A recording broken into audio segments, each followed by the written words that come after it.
Welcome to today's CSOHIMSS Lunch and Learn webinar titled Medication Prior Authorization, the Impact on Providers and the Journey Towards an Electronic Solution. So we presented by Scott Gaines, the Director of Business Development for EHR Solutions at CoverMyMeds. Before we begin with the primary webinar, I would like to share some information on the CSOHIMSS chapter. First, just want to let everyone know that the CEU form for those with the CPHIMSS and CAHIMSS certification and the presentation slides can be found within the handouts feature of the GoToWebinar application. You can also find them on the CSOHIMSS website if you go over the events and the education section and to past events. You'll find the documents and a link to where the recorded webinar will be at the very top of that page. We are recording this session and it will be posted to the CSOHIMSS YouTube channel within a couple days. If you do have any questions or would like more information on the CSOHIMSS chapter, please check out our webpage at csohio.himsschapter.org or feel free to send an email to the csohio.president@himsschapter.org, which will go to me, Scott Mesh, or you can also email csohio.info@himsschapter.org, and that email goes to a number of our board members. We do make use of social media pretty heavily. If you go to Facebook or Twitter, you can search for CSOHIMSS and find us. And we do ask that you like us on Facebook and follow us on Twitter. We do share a lot of information about upcoming events and you know, just some general information on healthcare IT. Also, you can find us on LinkedIn. We do have a group. The easiest way to find it is if you just go to linkedin.com and search for CSOHIMSS, and then you can request to join the group, and we'll make sure that you promptly be approved. We would like to take the time to thank our sponsors, because without our sponsors, we could not provide the opportunities, the educational and networking opportunities that we try to put on throughout the year. Our premium level sponsors, these are our top level sponsors. We'd like to thank EHR Integration Services, Expedient, Logicalis Healthcare Solutions, Sagacious Consultants, Allego Health, Ahead, CoverMyMeds, and Merge. We would also like to thank our elite level sponsors, Metasource, Obix Perinatal Data Systems, Information Builders, Blue Orange Compliance, Availity, and Tech Systems. If you are interested in becoming a sponsor, by all means contact me. We have a variety of sponsorship levels and opportunities, and we are always on the lookout for additional sponsors, again, because the money we get from our sponsors allows us to put on our conferences and these webinars and several other events throughout the year. Now, I would like to make you aware of several upcoming events that'll be hosted by the CSOHIMSS chapter. We do have our annual Ohio Health Information Technology Day. This is also referred to as our Advocacy Day. This event is held on Wednesday, April 27th. It will be at the Ohio State House Atrium. And with this event, it's a little different than our regular conference. With this event, what we do is our goal is to educate our legislature on a particular HIT-related subject. This year, it looks like we're going to focus on interoperability, data blocking issues, and whatnot. This event is free. Again, right now we don't have a registration site open. That will be up soon. If you watch the events page on the CSOHIMSS chapter website, you'll stay informed of when that becomes available. We're also planning our spring conference. Our spring conference will be held Friday, May 20th. It's going to be at the Conference Center at OCLC in the Dublin area here in Central Ohio. The focus is going to be cybersecurity and HIPAA privacy security. We are looking for speakers and sponsors. So if you have an interest in presenting, by all means contact me. And if you have an interest in sponsoring this event, please contact me. Every month we have our Lunch and Learn webinars. This is something new that we started this past year. The intent of our Lunch and Learn webinars is to provide additional CEU opportunities and educational opportunities to not only our CSOHIMSS members, but anyone in the HIT community. Our next Lunch and Learn webinar will be Wednesday, February 10th. The theme is The Good, Bad, and the Ugly, an Introduction to Data Analytics, and this will be presented by Dr. Albert Lai, who also serves as one of the CSOHIMSS board members. In March, the webinar will be the Notice Act, New Requirements for Observation Payments, what your organization needs to know, and Mr. Tim Kelly from Standard Register will be the presenter. In April, we will be hearing from Ms. Taria Shaw and Ms. Victoria Wenjia Anderson about the ABCs of Tiger and the virtual learning environment. In May, the Lunch and Learn webinar will focus on developing your brand, recruiting considerations, and other information for your transition into HIT rules, and the presenter will be Ms. Lisa Cannon from the Chartist Group. We are looking for some speakers to round out the remainder of our fiscal year, so if you have any interest in presenting for the Lunch and Learn webinars, please contact me. This can be on any HIT related topic. The upside to being a presenter, if you're pursuing HIMSS membership advancement, these presentations do give you points towards both senior and fellow member status. Another event that we have upcoming is the CPHIMSS and CAHIMSS review course and test, which will be, it's sponsored and hosted by CoverMyMeds. It will be located here in Columbus, Ohio. The CAHIMSS review course and test will take place on Thursday, April 14th. The review course will be from 8 a.m. to 3 p.m. We're going to do a working lunch, and lunch will be provided. The cost for the review course is $150, and then the CAHIMSS certification test will also be the same day from 3 to 5, and the cost varies a little bit on your membership type. CPHIMSS review course will be Friday, April 15th from 8 to 3, and then again the CPHIMSS certification test will follow at 3 o'clock. We are limited to 25 seats for each review course and 50 seats for each certification exam. If you're interested in taking the exam and not the course, by all means, there will be a means for you to sign up for just a certification exam, just a review course, or both. An added benefit for CSOHIMSS members, you must be a member of the CSOHIMSS chapter to get this benefit. But what we're going to do is if you sign up for both the review course and test, and you successfully pass the test, we will refund part of your money. The CAHIMSS, the folks who take the CAHIMSS review course and test and successfully pass that test will receive $25 of their registration fees back.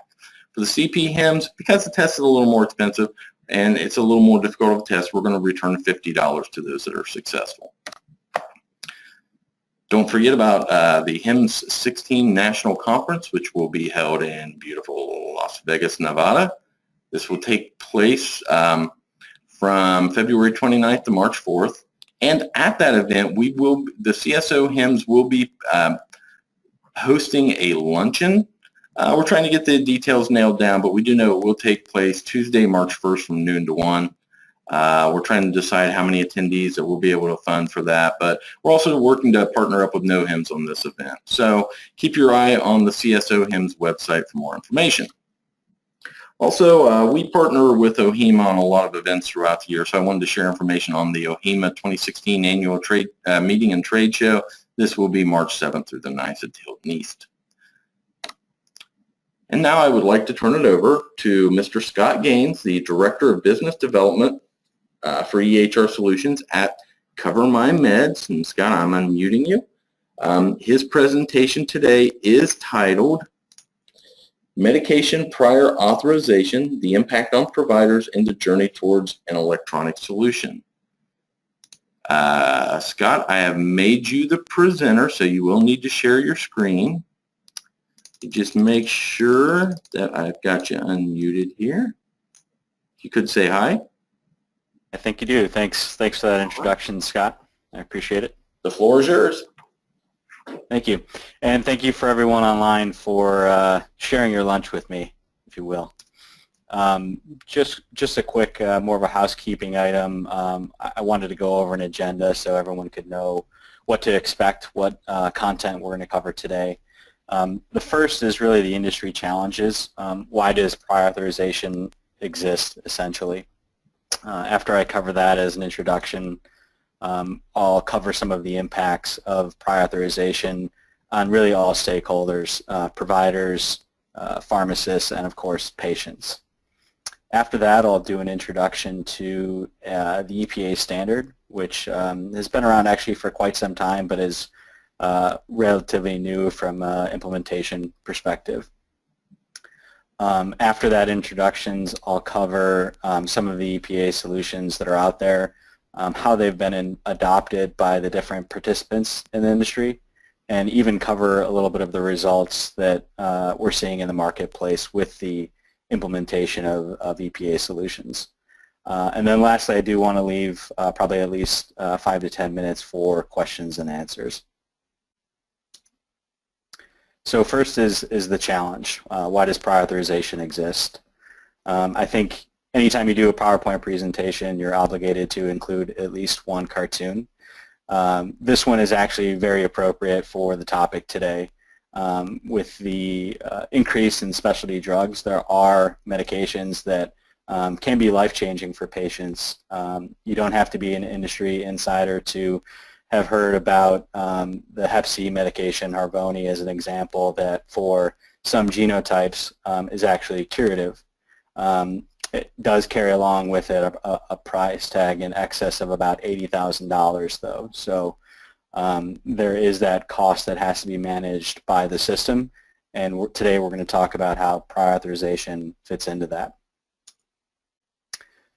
So by the numbers, we understand that there is a very strong correlation between the increase of specialty medications and the rise in medications that are subject to prior authorization. Many of you may be wondering what is a specialty medication. There's really no set definition for that. Usually it's understood to be over $1,000 per month for a given therapy, or have some kind of special requirements such as limited distribution or special handling, or even education requirements for either the provider or the patient. Another way to look at this is by the dollars. So if you look at the left of the screen, in 2009, we were seeing costs around $70 billion. That's increased to 2014 to $124 billion. Much of that has been due to the specialty medications. In fact, of the new medications that attributed to this increase, many of them were in the specialty category. The other factor influencing these pricing pressures are many more lives that are now insured through the Affordable Care Act, especially elderly and disabled patients who are much more likely to have a chronic condition such as diabetes or behavioral conditions that need to be treated with high-cost medications that are often susceptible to prior authorization.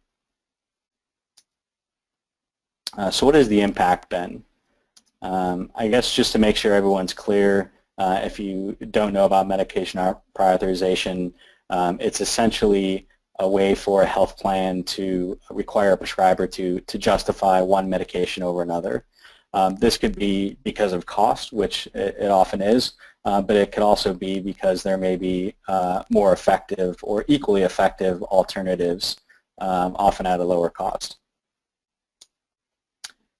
So to try and give an overview of how prevalent prior authorization is in the industry, last year there were about 4 billion pharmacy claims or scripts for medications written. From that, 250 million were rejected for some reason or another, often because of prior authorization.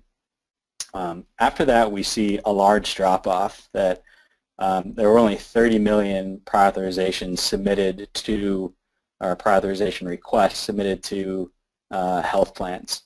A couple things could be happening here. One is certainly that in some cases the pharmacist may actually be able to switch the medication, or the patient, depending on the cost, may decide to pay out of pocket. However, what we're seeing, in fact, about almost 40% of the time, is that there's abandonment, and I'll talk about why that happens. The other interesting thing to note here is that while 30 million PAs were submitted, and that's a low percentage of what could be, 25 million or slightly more were actually approved, which means that if the process is easy enough for providers to participate in and submit and respond to questions from payers, it's fairly likely that the prior authorization will be approved. So what are the reasons that a prior authorization can be required? So the first one I've been talking about through a couple slides here, prior authorization required, but for that process, there are actually a number of other reasons to submit one. Quantity limit is certainly one. So a given payer may approve 30 pills within a month for a medication, but if you request 60, that would be subject to the same process or an exception process that's similar. Step therapy is also becoming fairly common. The reason for that is the drug may be approved, but only after a patient has tried and failed other alternative medications, often generics. And lastly is non-formulary. This means the drug simply isn't on the formulary that the health plan or the pharmacy benefit manager maintains. Thus, it has to fall into that exception process as well. So what does the workflow look like outside of an electronic solution? What commonly happens is a provider will write a script, and it's either transmitted electronically or taken by the patient as a paper script to a pharmacy, and the pharmacist will adjudicate the claim to receive payment for it, and at that point it'll be rejected due to the reasons that I just mentioned: prior authorization required, step therapy, etc. At that point, what will happen is that the pharmacy will most likely either call or send a fax to the provider or their office or clinic, which will be received either by them or much more likely a member of their staff, such as a nurse or an MA. At that point, that MA or whoever's responsibility it is to process prior authorizations will likely call the health plan or pharmacy benefit manager, depending on what the coverage is, to find out if it can be approved or what form they have to fill out to receive approval on this. After that, once they speak to the right person, probably after waiting maybe 10 to 30 minutes phone tree to speak to someone, that form will be faxed back to the provider office to then be completed with all the patient, provider, medication, and medical criteria for that prior authorization, and then faxed back to the plan. As you can imagine, I'm sure if you don't have direct experience, I mentioned phone call and fax a lot in that workflow description, and just by that nature, it's an extremely inefficient process that many people fall out of, and it takes quite a while to complete.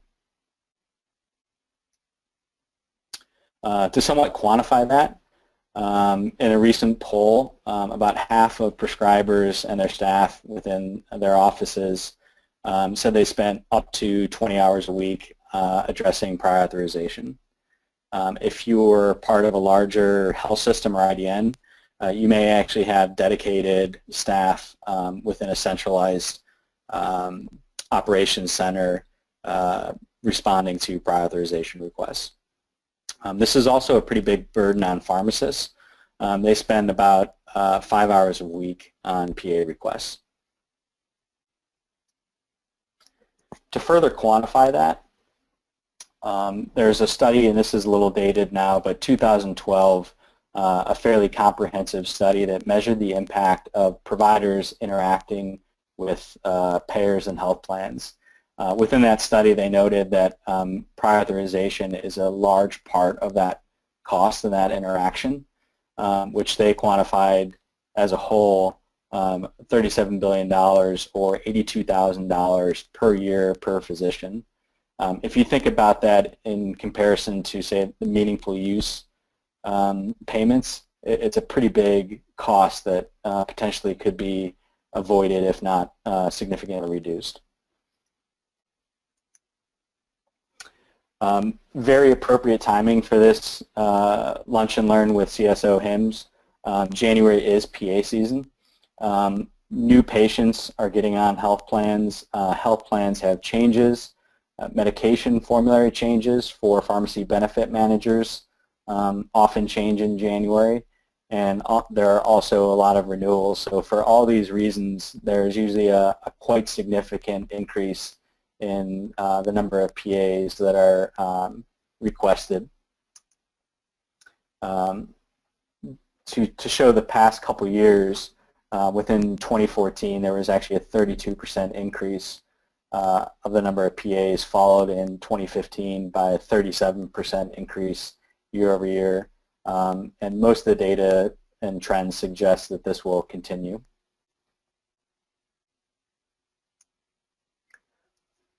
So electronic prior authorization standard, what does it mean? NCPDP, similar to e-prescribing, their script standard also has a standard component related to electronic prior authorization. This standard has been developed over the past 10 plus years, but really only came into production in any capacity with a pilot that CVS ran in the end of 2012.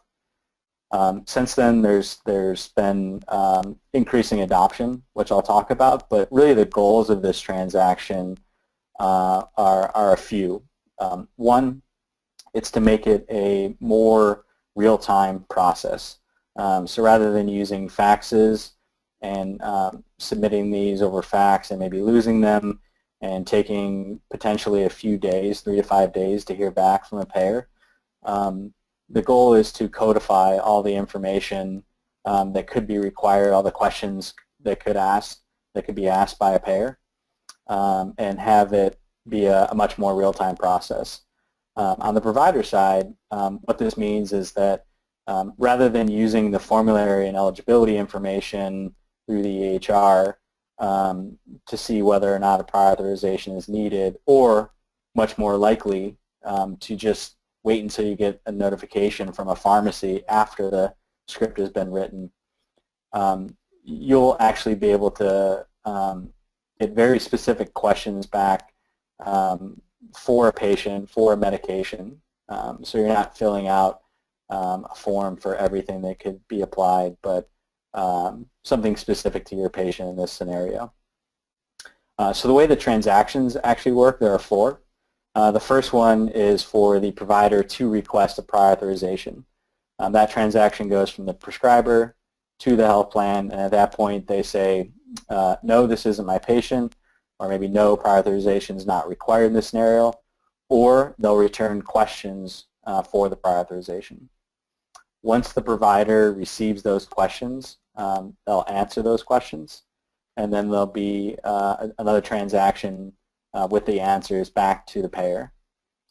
The final transaction, once the payer evaluates those answers, will then be sent back as a determination, approved or denied, back to the provider.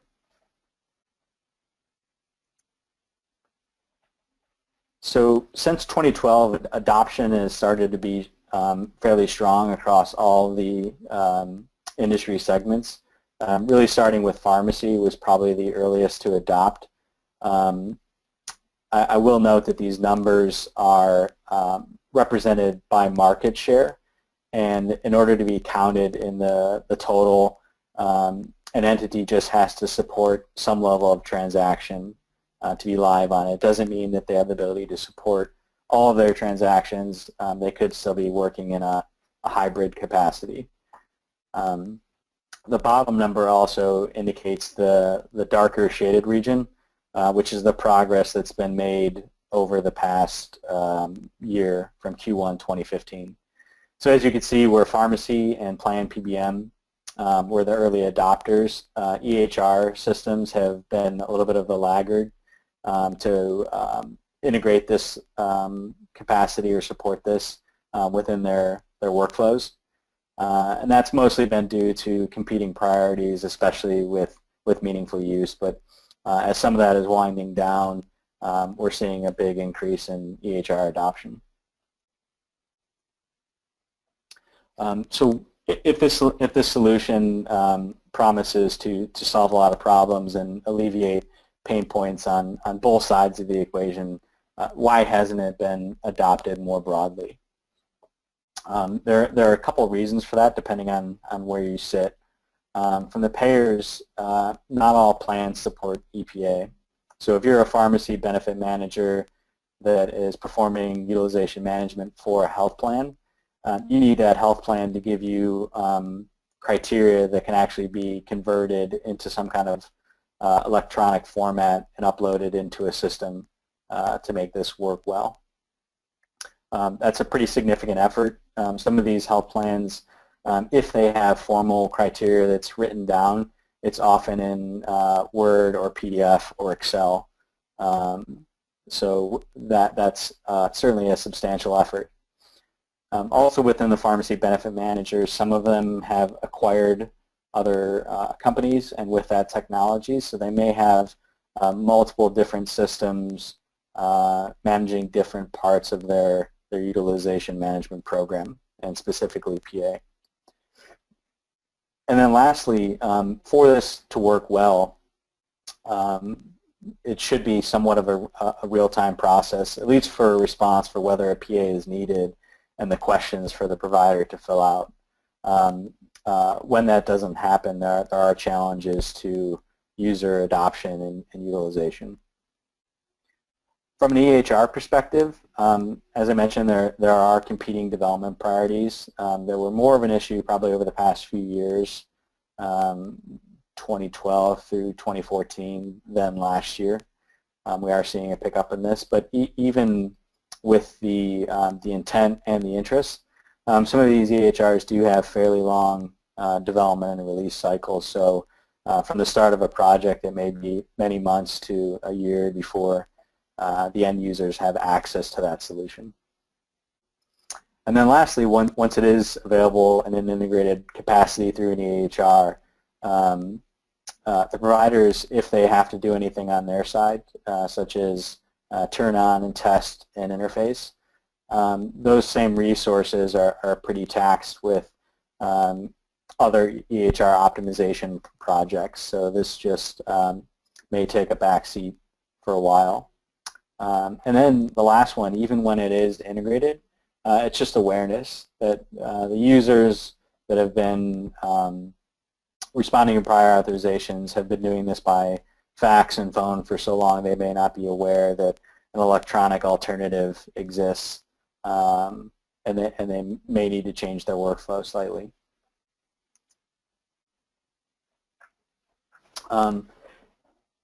As we've seen with meaningful use and other standards at a national level, those have the ability to potentially move the dial considerably. EPA, although discussed as a standard in meaningful use 2 and 3, didn't make it into either one. So in the absence of this, many states have taken their own approach through state-level legislation to address prioritization in varying different ways.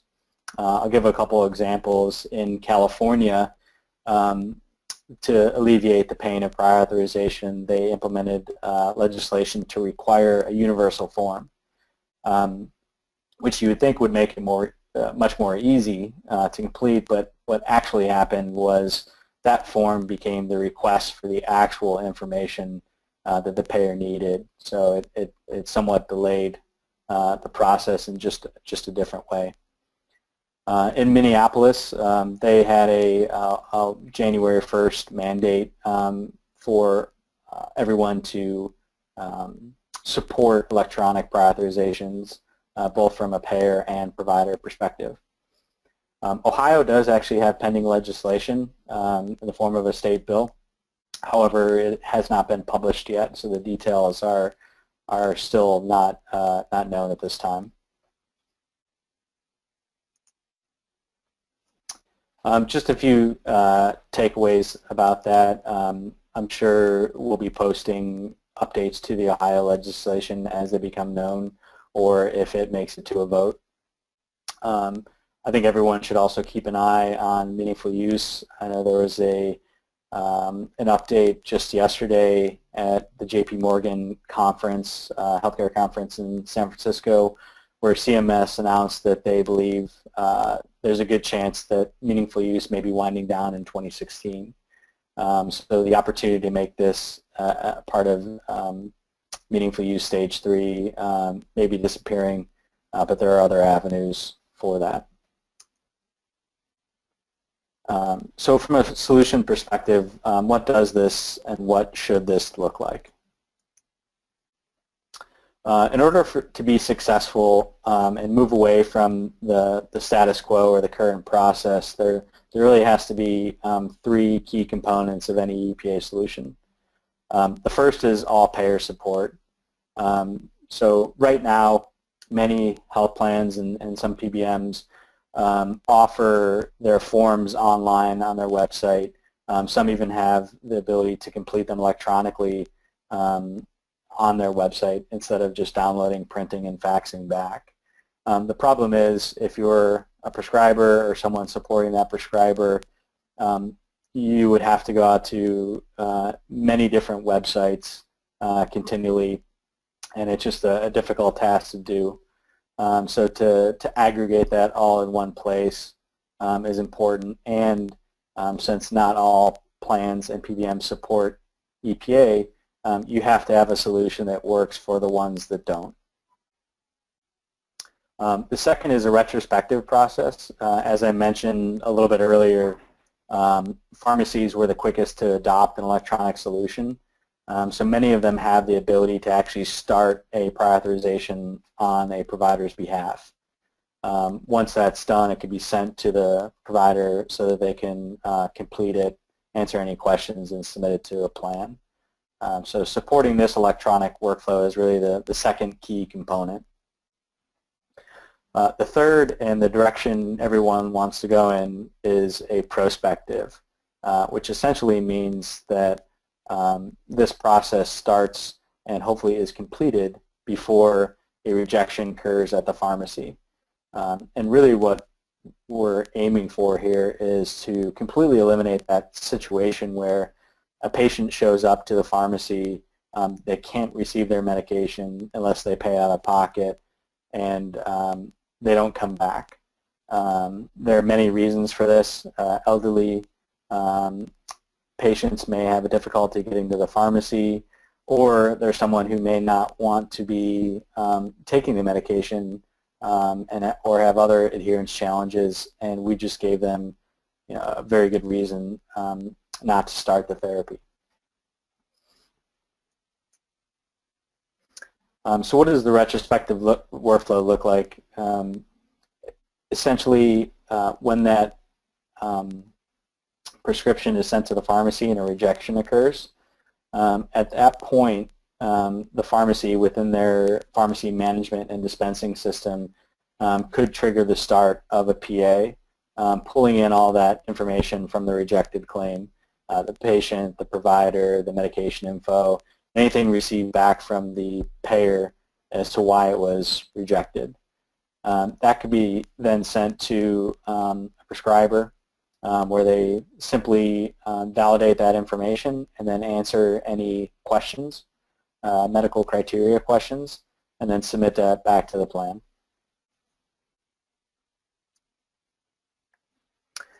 Prospective is a little bit different.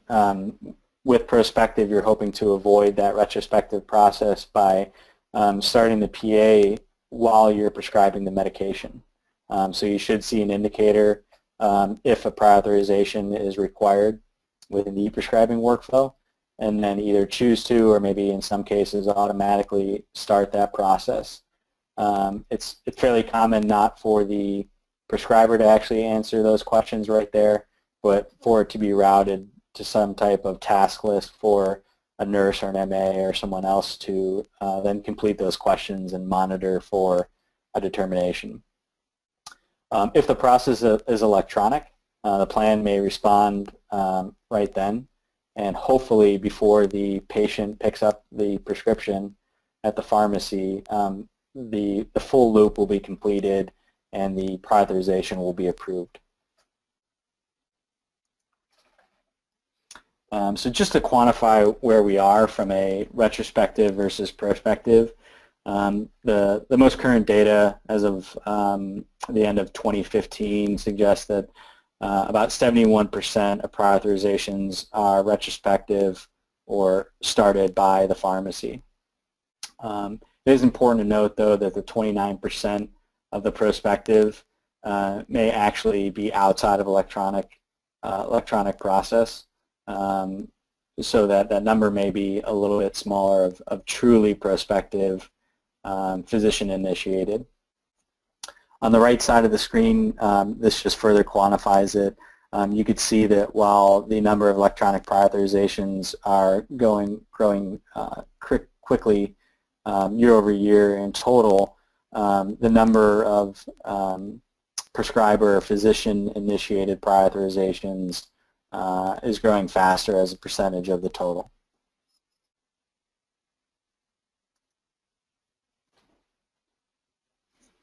So what do the results look like so far? One of the biggest impacts to implementing an electronic prior authorization solution is certainly the time it takes to submit, but also which is an impact on the nurse and the MA and doctors, so staff time essentially. But also, more importantly, is the time it takes for the full cycle until you learn if it's approved or denied. And that, if you look all the way to the right-hand side with EPA, the turnaround time is consistently less than 24 hours, so same day. And often, if the PBM or plan supports real-time determinations and auto approvals, that'll be within minutes or an hour.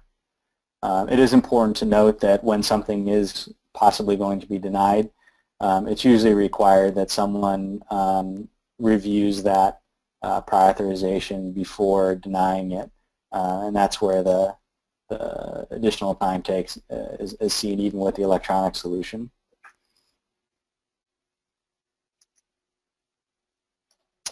A few case studies. One is from the plan side. So although I'm assuming that most of the people on the webinar today are looking at this from a provider perspective and thinking about their pain points, although this is a measure implemented by the health plan, this is also fairly painful or at least labor intensive for them as well.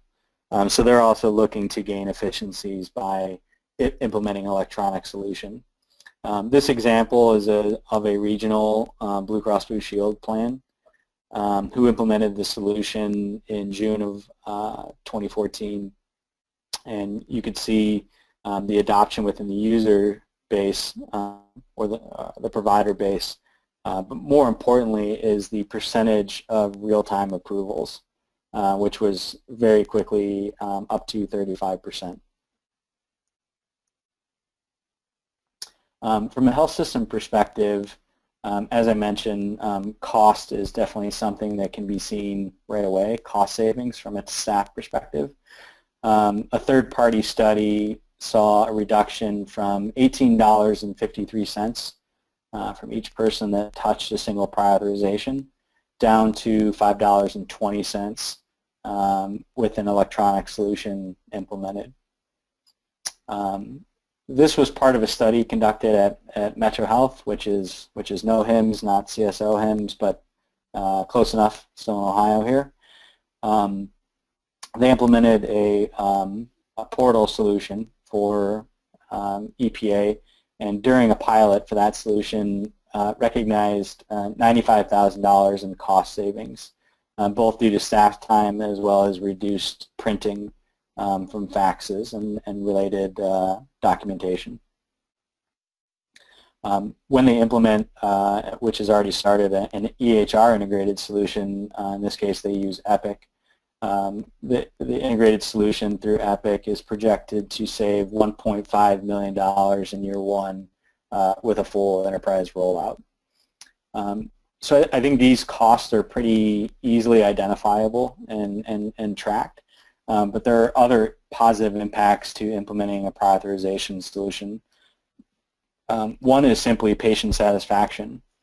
Even for patients that understand that this is something implemented by a health plan, their health plan, they may be frustrated at the overall experience and blame the pharmacist and even their physician. There's also an impact to total cost of care. One good example of that is at discharge. So prescribing medications that will be taken home with the patient or picked up shortly after they're discharged.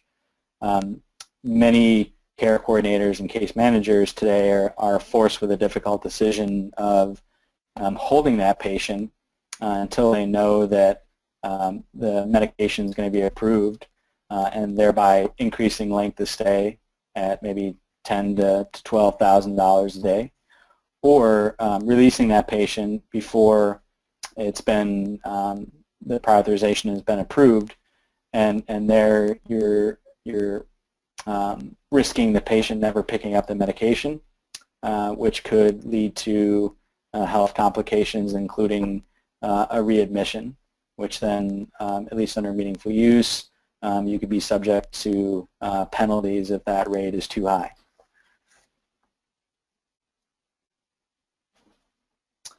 So lastly, I did just want to introduce CoverMyMeds, the company I represent. We are a platform for electronic prior authorization, serving really all stakeholders. We have solutions that facilitate electronic transactions and actually manage them for payers. So we're the workflow solution, as well as in many cases the solution that manages the medical criteria for all the different medications and plans. We also integrate with pharmacy dispensing systems, represented by about 45,000 pharmacy chains. That's roughly 80% of the market between the big chains and the independents. And then we have a portal solution that I think close to 400,000 actually now prescribers and their staff use daily to log in to CoverMyMeds and complete prior authorizations. We're processing more than 1 million prior authorizations per month and have processed 25 million to date.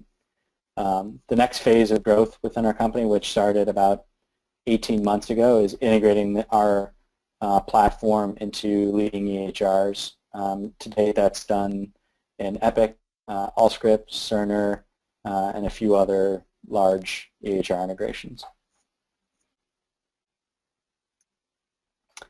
So at this point, I think I'll open it up to questions. Scott, if you want to unmute and or ask questions via the electronic. Yeah. As a reminder, please enter your questions into the integrated questions feature within GoToWebinar. If you can't find that button, then you can find the chat button, enter it there, and we'll see that your question gets asked. And we do have a few questions, so let's jump right in. The first question is, what does this mean for plans that review charts and makes a more individual patient-specific determinations rather than using a cookie-cutter criteria? Can the physician send all materials to plans rather than just answering specific questions in this model? That's a great question, and I think that's definitely the vision for the future. The first step in that process will be for the plans to actually codify certain criteria, which will enable VHRs to know what that criteria is and pull that information directly out of the EHR. So as an example, something as simple as a diagnosis code for every plan and every EHR to identify a diagnosis code is the same thing, is something that is just starting to happen with more complex scenarios like lab values being a target for that same solution. Okay, next question is, how long on average does it take an organization to see a return on their investment to implement the electronic medication prior authorization? I think that depends on the solution. Implementing a portal solution, really the only cost there is training, and so it's usually immediate. From an EHR integration perspective, it depends on the EHR, but many, especially ones that are integrated with CoverMyMeds, are keeping that as a no-cost solution.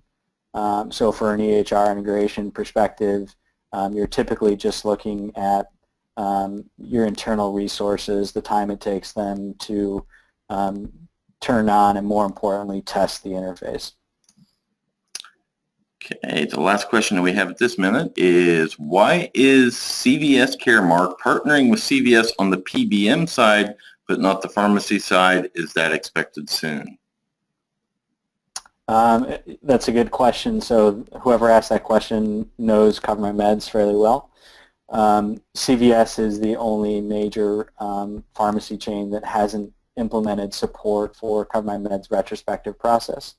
That is expected soon. Not only does Caremark use CoverMyMeds on the plan side, but the specialty pharmacy also uses CoverMyMeds, as well as two recent acquisitions, Omnicare in the long-term care market and Target Pharmacies, which are now operated by CVS. We just had another question come in. What kind of follow-up is there for CoverMyMeds? Once the pharmacist sends the PA through CoverMyMeds, does the system prompt the prescriber or the plan where the PA is waiting? There's two ways to approach that. Either to set notification rules, so say that you want to be reminded if you haven't heard back as a provider from the plan within a day, to be prompted for that, or to use built-in functionality from the payer for that. There's a couple of different ways to approach that. The other way is when you're configuring the system to configuring logical groups so you have coverage, so that there's always visibility, especially in an ED scenario as an example where there may be staff rotating in and out. You don't want a notification just set for one person, but really a view into prioritizations for that area or office or clinic, and see which ones are aging. Next question. Has CoverMyMeds contracted with health systems, both inpatient and outpatient? Yes, we have, and there are actually quite a few in Ohio. Most of the health systems that we've contracted with in Ohio are Epic systems, but that includes Metro Health, OSU Medical Center, Mercy in Cincinnati, and a few others that we've just started working with. How does just as a follow-on from a inpatient perspective, the prioritization process is mostly focused on ambulatory, simply because of the different billing, whether or not the medication is administered in-house or is taken home with the patient will typically dictate whether it falls under a pharmacy benefit or a medical benefit. Okay, the next question is, where does CoverMyMeds receive their revenue from? Good question. So I probably didn't make that clear within the presentation, or at least the last two slides, but CoverMyMeds keeps this solution free for providers and pharmacists. So there are no charges for licensing software or services to implement the solution. What we do is charge health plans because we make them more efficient, and pharmaceutical manufacturers because we reduce prescription abandonment by streamlining the prior authorization process. Next question, does CoverMyMeds work with the Meditech EMR? CoverMyMeds does not integrate with Meditech directly, but we do have a partner called Dr. First, which is an e-prescribing application. And Dr. First, where integrated with Meditech, those users can use CoverMyMeds through that solution. That is the, oh, wait a minute, just had another one come through. Does CoverMyMeds work with the Athena EMR? I assume they were talking about Athena Clinicals. Correct. And that is will be a new integration that we're hoping to publicly announce probably in late Q1, but we have been working on development of that with Athena. When integrated within an EHR, is CoverMyMeds able to pull past medication history, such as med requiring step therapy as opposed to PA? In some cases that is possible. CoverMyMeds partners with a company called Relay Health, which is the switch between the pharmacy and the payer. So we have the ability through our partnership with Relay to actually run claims to payers, which will give us real-time information for something like step therapy. That is the last question that we have.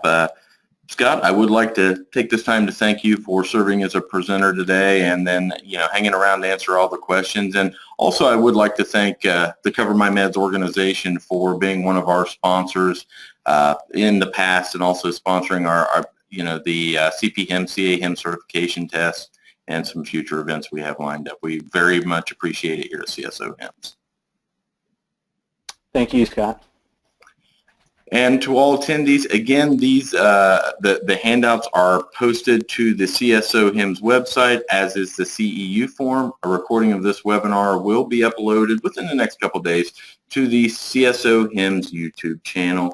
Thank you for attending. Please keep in touch with us for the future Lunch and Learn webinars, and please have a nice day.